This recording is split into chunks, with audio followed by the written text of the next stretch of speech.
Pourquoi est-ce que des seniors qui sont en EHPAD n'ont pas le droit de faire ce style d'activité? La vie ne s'arrête pas parce qu'ils rentrent en EHPAD. Mais il y a une mamie, elle me demande de danser. Il y a des bons garçons quand même, hein.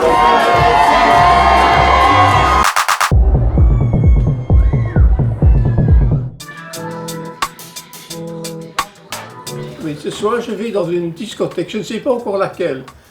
On me l'a déjà dit, je crois que j'ai oublié. Est-ce que je ne suis pas suffisamment préparé comme ça? Je mettrai juste encore une chemise. C'est un cadeau de ma fille, ça.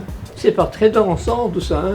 Ça fait maintenant 13 ans que je travaille en maison de retraite. Et en parlant avec les résidents, en fait, ils trouvaient que les activités étaient redondantes, que c'était toujours la même chose qui revenait. Et donc, en 2015, on a commencé à faire des challenges qui sortent un peu des activités traditionnelles. On a fait du karting, on a fait un vol en montgolfière.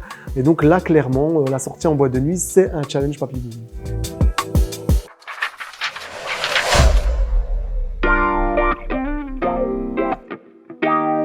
C'est l'heure du maquillage avant d'aller danser. Les gens de la boîte, au début, sont un peu comme ça. Et les résidents, ils deviennent les stars de la boîte. Rouge à lèvres? Non? Vous savez, c'est des personnes qui sont institutionnalisées, ce n'est pas pour rien, c'est parce que leur santé ne leur permet plus d'être à domicile. Et donc, j'ai toujours une petite crainte qu'une personne fasse une fausse déglutition, qu'une personne ait un problème cardiaque, et j'y suis préparé au cas où. Mais si dans la vie, on dépend de ces craintes, ben, on ne fait rien. T'inquiète. Il y a des petits couples qui se sont formés aussi. Ah, il y a de la drague, mais ça... Ce qui se passe en boîte, ça reste en boîte. Allez les amis, c'est parti! On y va en boîte de nuit, allez monsieur! Allez, c'est parti! Allez, il y a des bons bébés.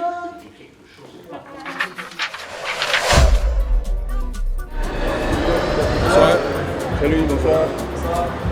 Je suis très contente, un peu fatiguée, et maintenant je me demande ce que nous venons faire ici. On a mis en place tout un système pour les accueillir comme il se doit. Table VIP, serveur juste pour eux. Donc j'ai été danser et c'était très bien organisé, très bien réussi.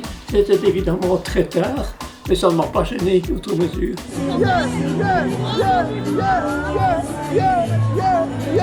Et la musique, c'est une musique originale, mais c'est une musique sans arrêt, sans début ni fin, sans titre et sans parole, quoi.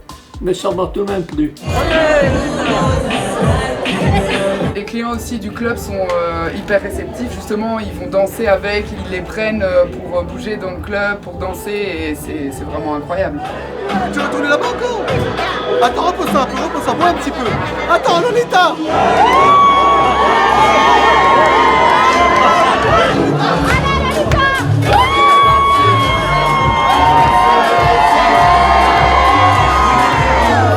Ça met l'époque quand j'étais jeune aussi, voilà.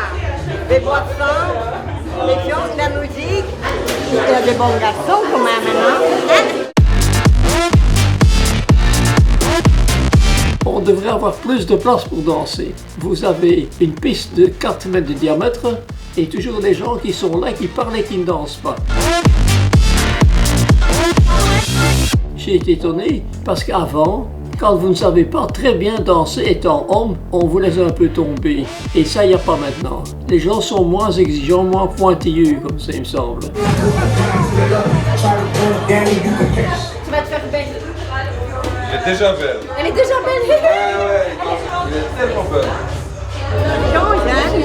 Je suis ici, je pense à danser, je pense à la maison de l'époque.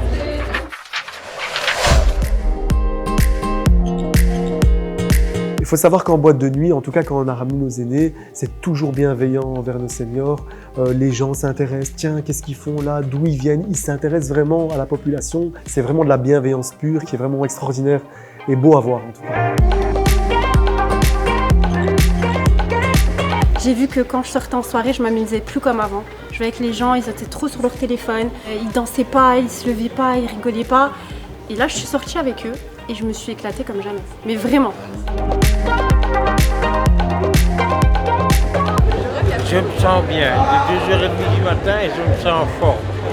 J'aurais pu rester 1 heure de plus. Moi aussi, hein. Merci. Merci.